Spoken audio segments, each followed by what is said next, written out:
Hey there. Here's some big news I'm really excited about. My new book, Connections That Count: How to Transform Your Network into Influence, Leadership, and Career Growth, is officially live on Amazon. If you're ready to stop networking for the sake of collecting contacts and start building relationships that actually matter, this is the guide for you. Grab your copy today on Amazon. Again, it's Connections That Count: How to Transform Your Network into Influence, Leadership, and Career Growth by Tim Newman.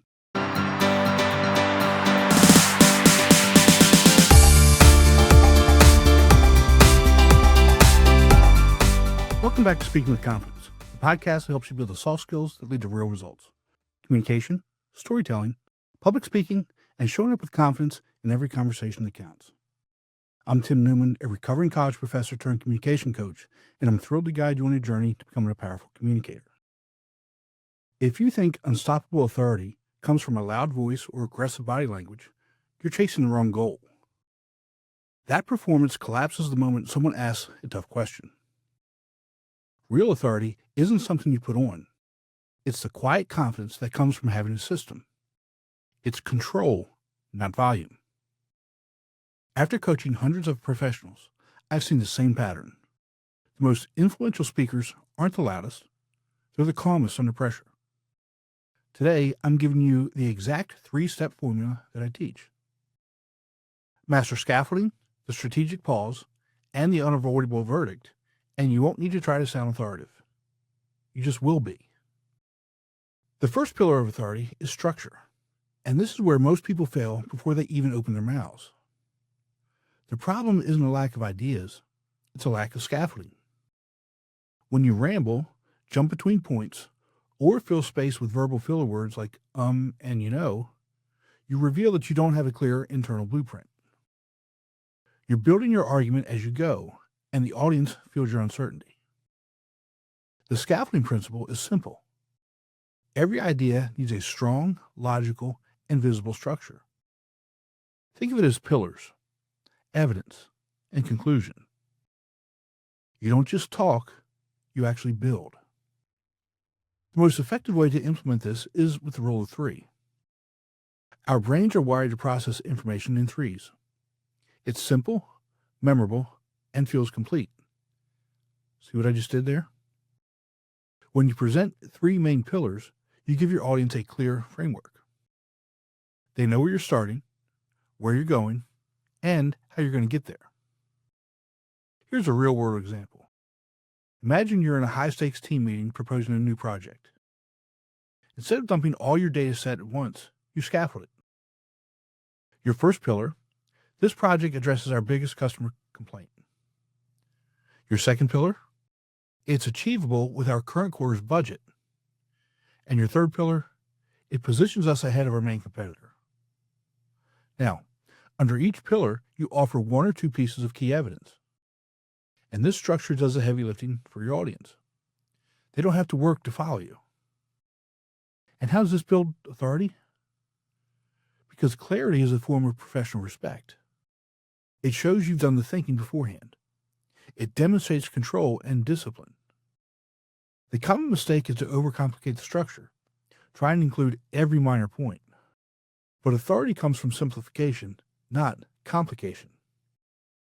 A solid structure is your foundation. But it's useless if your delivery, or really how you actually speak, undermines it. So you build a solid structure with a scaffolding principle. But a blueprint is useless if the construction is shaky. This is where most authority falls apart, in the delivery. Problem isn't what you're saying, it's how you're saying it. Rushed speech, filler words like and like, and that upward inflection that turns statements into questions. These are all tells that you're nervous, that you're not in control. You're giving away your power with every rushed sentence. The principle here is counterintuitive but powerful. Silence is your most effective tool for building authority, and we've talked about that before. When you use a deliberate pause, you shift the control of the room to you. You force the audience to wait. You're not rushing to fill the space, you're commanding it. This is the difference between someone who is reacting to the pressure and someone who is controlling it. Here's the actionable technique. It's simple, but requires discipline. Every comma in your mental script, replace every comma in your mental script with a 1-second pause. And replace every period with a 3-second pause.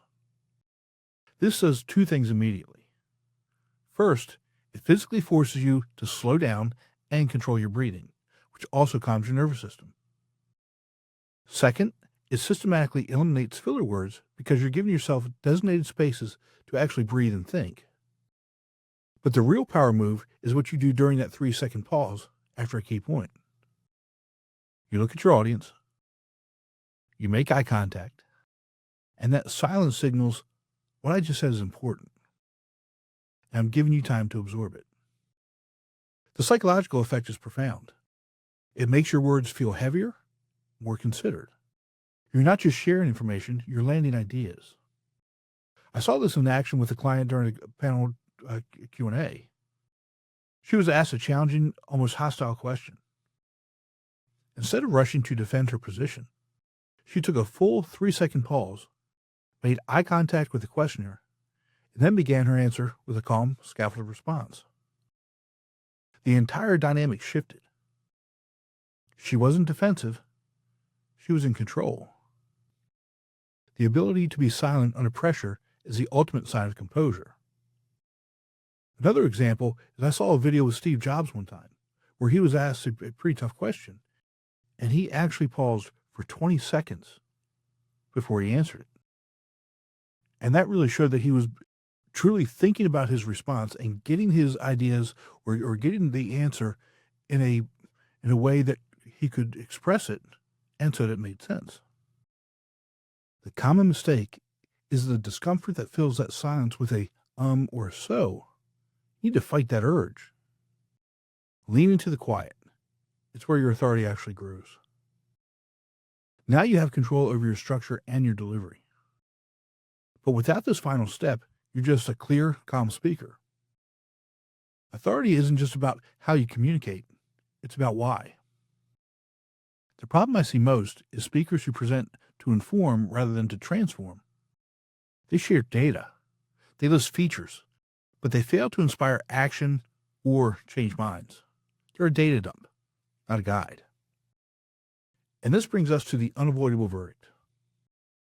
The principle is this. You are leading your audience to a single, undeniable conclusion. You're not walking alongside them. You are the expert guiding them to a destination that you knew before you even started. Your entire communication is engineered so that by the end, the verdict you've predetermined is the only logical conclusion that can possibly be drawn. The actionable technique is to define your unavoidable verdict in one non-negotiable sentence before you write a single word of your presentation. What is the one thing they must believe or do when you're finished? For example, in a sales pitch, your verdict might be, our solution is the only one that solves your core financial inefficiency. In a team meeting, it might be, my proposed strategy is a necessary step to hit our quarterly targets.